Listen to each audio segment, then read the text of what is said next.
Pékin en 2022, les amis. Voilà de quoi on va parler aujourd'hui. Donc là, je suis à Solana. J'ai pris quelques vues pour vous montrer un petit peu. Là, on est à la fin de l'hiver, en fait. Il reste 2-3 semaines, 2-3 semaines d'hiver. Donc, c'est sympa, franchement. Et là, en plus, aujourd'hui, il fait bon. Il doit faire une dizaine de degrés. Ce qui est bien à Pékin aussi, c'est que il y a rarement du vent, en fait. Il y a rarement du vent, donc c'est très agréable, même s'il fait froid. Vu qu'il n'y a pas de vent, ben, ça passe, en fait.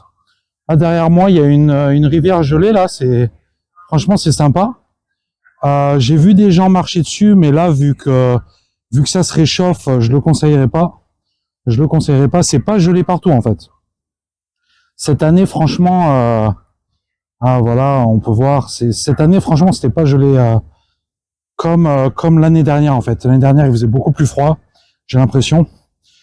Donc voilà, aujourd'hui, on va parler de comment ça se passe de vivre à Pékin en 2022. Bon, on sait qu'il y a eu la pandémie, qu'il y a eu tout ça, donc ouais, c'était pas facile pour tout le monde.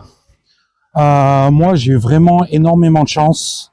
Voilà, peut-être que je travaille pour une grosse boîte aussi. Je pense que ça joue.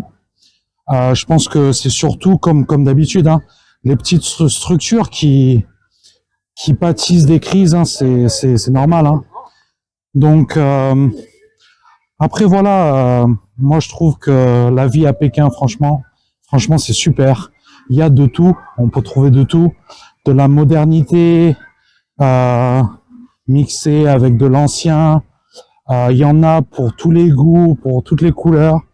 Franchement, je vous emmènerai à l'occasion dans des endroits pour illustrer tout ça, en fait. Là, on est plutôt dans une zone familiale, en fait. Là, il y a le parc à côté où j'irai tout à l'heure. C'est vraiment une zone familiale, en fait. Solana, c'est pour les familles, pour le shopping. Même il y a des gens, des fois, ici, ils viennent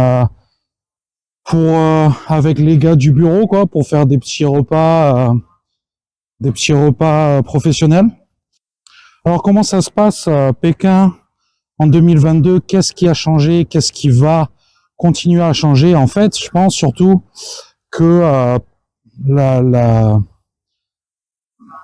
tendance, en fait, c'est que depuis une dizaine d'années maintenant, la Chine compte vraiment tout améliorer, les standards, etc. Ils veulent vraiment, voilà, le made in China. Maintenant, c'est fini, quoi. C'est fini dans le sens que tout ce qui est jouet et tout, un petit peu comme avant. Comment en fait ils sont devenus riches? Ben tout ça, ils sont en train de l'arrêter pour se concentrer sur du qualitatif, en fait. Voilà, ils veulent plus de qualité, ce qui est normal, pour rehausser le niveau de vie, en fait. Ils veulent, l'objectif affiché, c'est une classe moyenne, et donc du coup, ben c'est vrai qu'il y a pas la même population d'étrangers qu'il y a pu y avoir il y a 10, 20, 30 ans. Maintenant, il faut être de plus en plus qualifié, et d'ailleurs, c'est quelque chose que j'ai remarqué en Asie en général, en fait. En Asie en général, maintenant, où que vous alliez, il faut être de plus en plus qualifié, en fait. Donc voilà, je conseille à tout le monde de faire des études, parce que même en France, ça va vous servir. Le problème en France, c'est qu'on valorise pas les études, en fait, pas assez. On va pas assez valoriser les études que les gens font. Je parle au niveau salarial, etc. Et en fait, ben en Asie, c'est beaucoup plus valorisé que ça, quoi. Même, je parle pas seulement que pour les étrangers, en fait. Si t'es chinois, que t'as un masters, ou alors, enfin une licence masters, ou même un doctorat. Alors là, le doctorat, franchement, t'es refait en Chine. Après, voilà, je conseille vraiment à tout le monde de se qualifier, d'obtenir des diplômes vraiment au maximum. Ça va vraiment vous aider. Ça va vous aider dans votre dans vos démarches en Chine à trouver un emploi, etc. Même si, même si après vous voulez ouvrir votre propre entreprise. Vous savez, avoir des diplômes, ça peut toujours servir, hein. On sait jamais. Et souvent, en fait, partout en Asie, sauf au Cambodge, je crois, c'est obligatoire d'avoir, pour se faire embaucher, en fait, c'est obligatoire d'avoir un niveau licence. Donc bon, après il y a je ferai une vidéo dédiée à ce sujet, quoi. Il y a forcément des alternatives évidemment, mais voilà, la simplicité c'est quand même, voilà, pendant 3 ans étudier, tu sors ta licence et après t'es libre en fait. T'es vraiment libre. Ça va t'ouvrir énormément de portes en Asie et partout. Je sais pas si t'aimes bien l'Amérique du Sud. Voilà, il y a des possibilités énormes, même en Europe. Voilà, si vous voulez voir ailleurs, ce que je conseille vraiment vivement, et je vais en reparler tout au long de la vidéo. Voilà. Allez, c'est parti. Là, on est à Solana et on est en train de parler de Pékin, la Chine en 2022. Donc voilà, Solana, c'est un grand shopping mall avec un grand parc juste à côté. Il y a les familles qui viennent, qui font avec leurs enfants. Il y a une petite patinoire.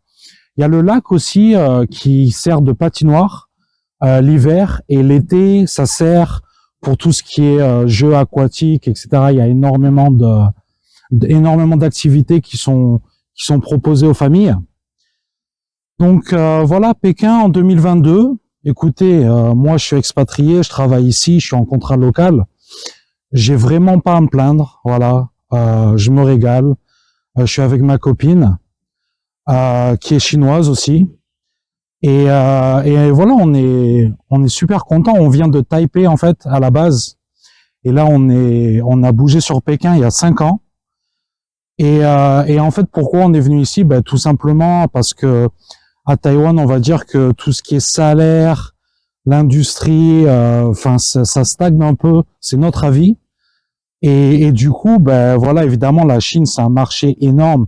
Et on est très content d'être là. On a galéré au début, mais là, franchement, c'est super quoi. On a tous les deux des bons jobs, donc voilà, pas de souci, super. Qu'est-ce que je voulais dire aussi? Ben ouais, franchement, Pékin, c'est une ville mondiale quoi, qu'on peut comparer peut-être à Londres, à Paris, je sais pas, Madrid, New York, voilà, toutes ces mégalopoles. Bon, après, c'est très différent de Shanghai. Je suis allé à Shanghai plusieurs fois, et d'ailleurs, j'adore, franchement. Shanghai, c'est beaucoup plus international que Pékin. Donc, ouais, il y a tellement de choses à dire. Pékin en 2022. Bon, là, il y a les JO aussi. Donc, ça, c'est vraiment le gros événement national et international qu'on a eu droit en ce moment. Et tout ça, ça participe en fait à l'image internationale de Pékin, quoi, de la Chine. C'est ce qu'ils veulent faire. Et bon, même s'il n'y a pas tellement d'étrangers en fait en Chine, hein, faut pas croire qu'il y en a des masses, parce que c'est pas le cas. Quand je parle d'étrangers, je parle, on va dire, du continent américain, européen, africain, d'accord?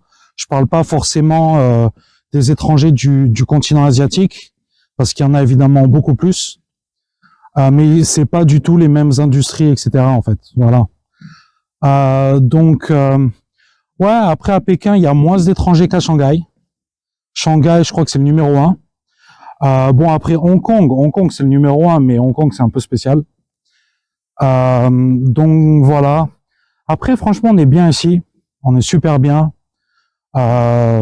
Personne pour nous embêter. On est en sécurité.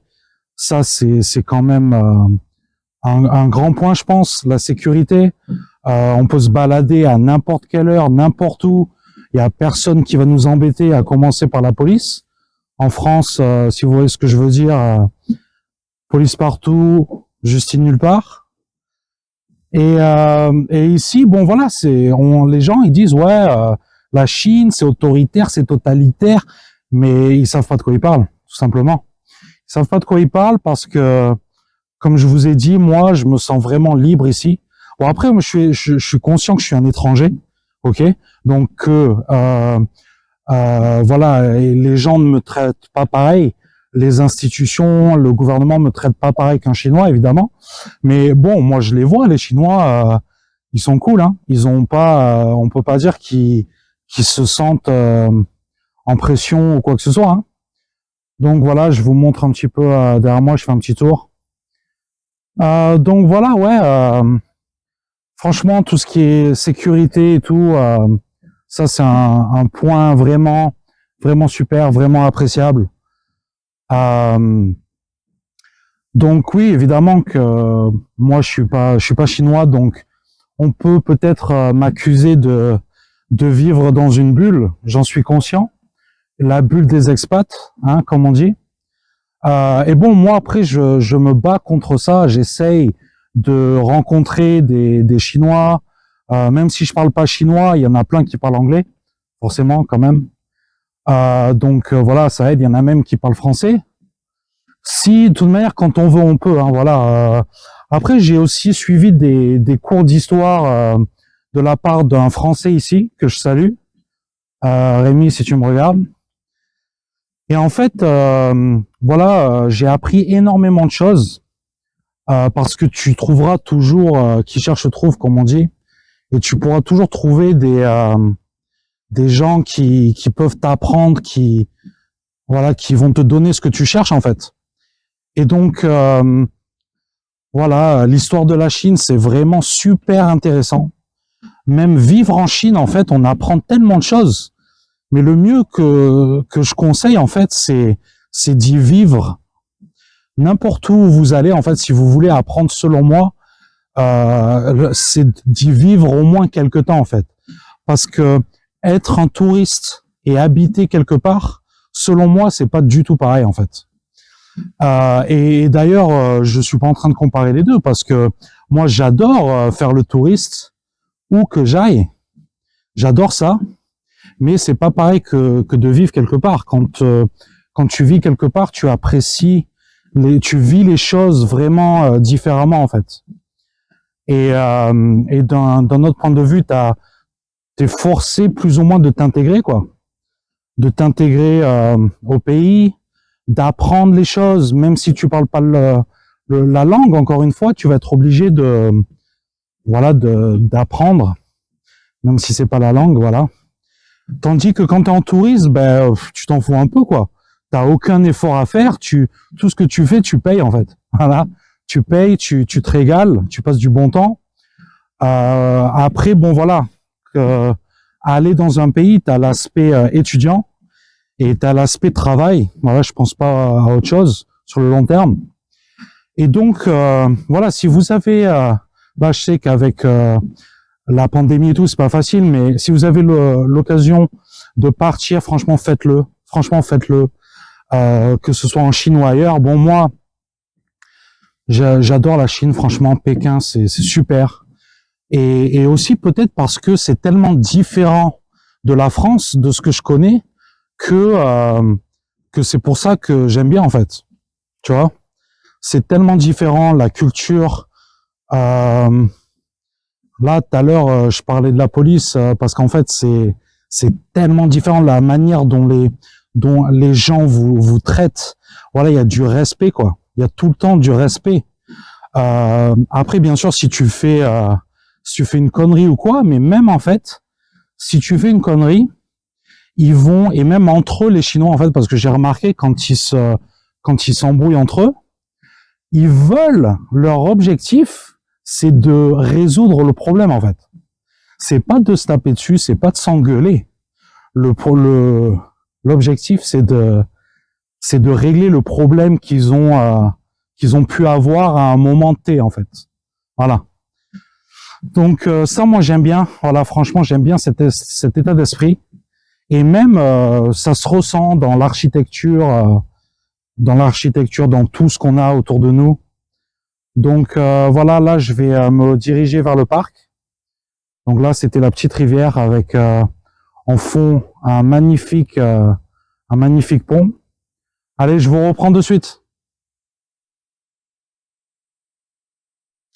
Voilà, donc toujours à Solana avec le lac derrière moi. Voilà, le lac il est gelé là, mais pas partout en fait. Et là-bas on peut voir les canards. Donc je vais vous mettre la vidéo.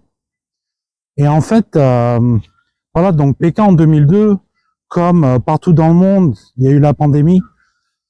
Et je pense qu'il y a quand même beaucoup de gens qui ont souffert de ça ici, notamment au niveau du boulot, etc. Certains qui ont perdu leur taf peut-être, ou alors qu'ils ont dû se reconvertir en fait, qui ont dû se reconvertir dans une autre industrie ou une autre entreprise tout simplement. Peut-être que leur boîte a fermé.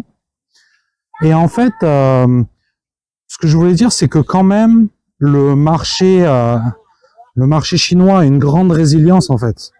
Donc les gens qui ont perdu leur boulot, ils ont sans doute dû, j'en connais à qui c'est arrivé, et en fait ils se sont très vite reconvertis, ils ont très vite pu récupérer et retrouver du travail derrière en fait.